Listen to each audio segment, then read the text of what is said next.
Hey guys, today I'll be working on this snowblower. The carburetor's messed up. So what happens when it runs, it only runs with the choke shut, or at least since I last worked on it, and that was a couple months ago. But I just want to show you guys what I did to fix this snowblower. Alrighty, I just sprayed some starter fluid in there, and I'll show you guys exactly what's wrong with it. First, you gotta give her a tug. Give her a tug.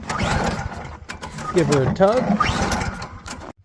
Well, I couldn't get it to run, no matter how much I tugged on it, so I bet you the spark plugs fouled out, because like I said, the last time this ran, the choke was shut, so she was probably running richer than a politician.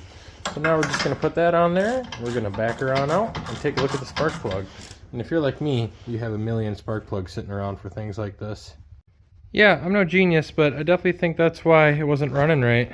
I mean, yeah, it was showing I was getting spark, but definitely a horrible one. And you know, HKS to all my Honda boys out there. And it looks like the engine actually takes a full-size spark plug. I don't know if that's right or not, but I'm just going to put in what I found it with. So I'll go put this guy back and I'll go find another car plug I just kept. Alrighty, found a random NGK plug. I'm going to throw her on in and see how she does. Well, that's a first. Yeah, definitely don't do that. That just flattened the top of that. Well, good thing this is a snowblower. Let's get that little spark plug after all. This one's chooched. I mean, who would have thought that putting car spark plugs in a snowblower was a smart idea? Whatever. Alright, here we are. Let's try this one. Well, that spark plug might have been for a weed whacker, but you know, that's a lawn implement. Let's see how well this works now. Come on. Maybe a little less choke.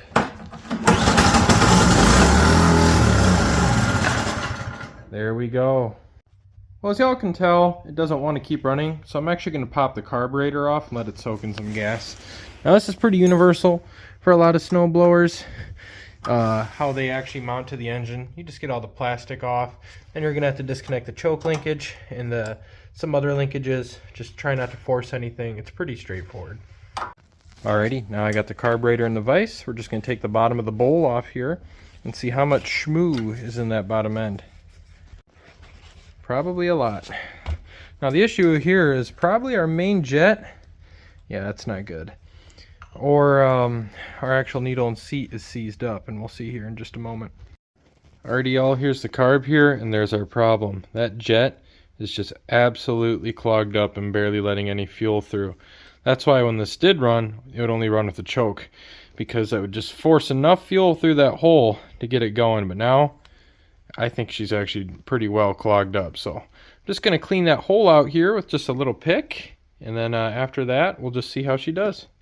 Yeah, the pick didn't work too well. I stuck a light underneath there and looked through there, and she's still plugged up pretty solid, so just going to blow her out with a little compressed air, and that should do the trick. If you guys don't have any of these things, you can actually just let this soak in a cup of gas overnight, and that'd probably clean it up.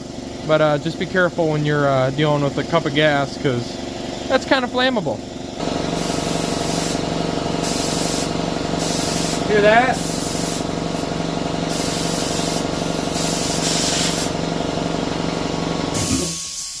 Another thing you can do if you have compressed air, I'm spraying this into where the fuel goes, and I'm moving the float up and down. It's kind of hard to do.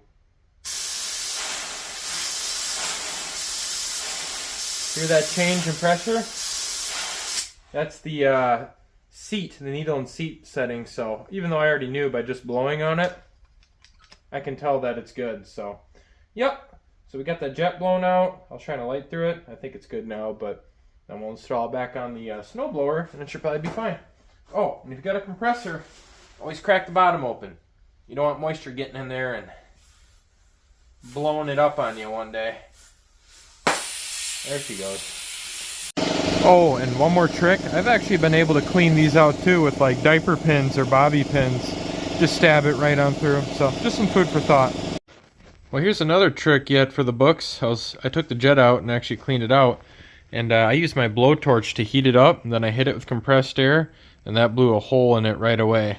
That was a pain, but yeah, another way to get it to work. And a lot faster than letting it sit over gas overnight too.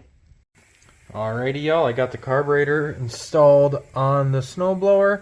Sometimes one thing that's worth noting is sometimes these gasket seals go bad, so when you fill it up with gas it might actually start leaking, so keep an eye on that.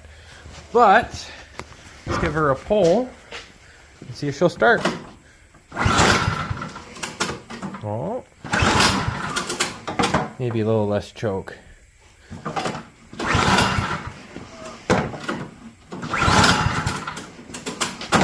Little less choke. There we go.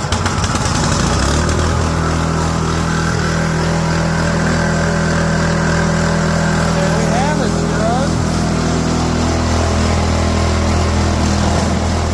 Does the thing.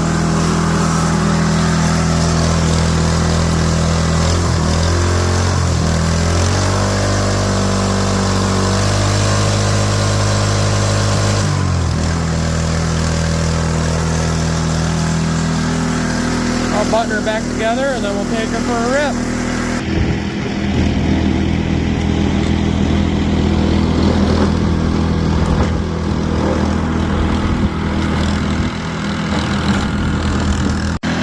Well, apart from ripping up my grass, I'd say she works pretty great.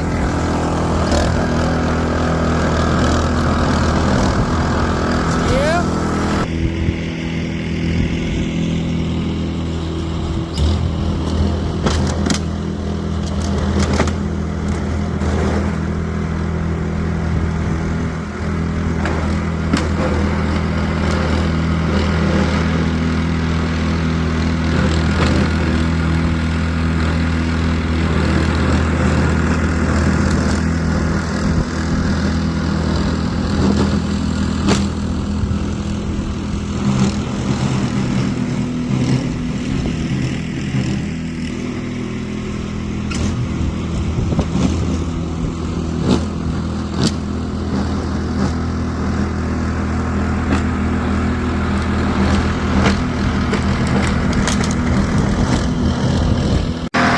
I'd say the only thing that needs adjusting on is the front skis, but it works great.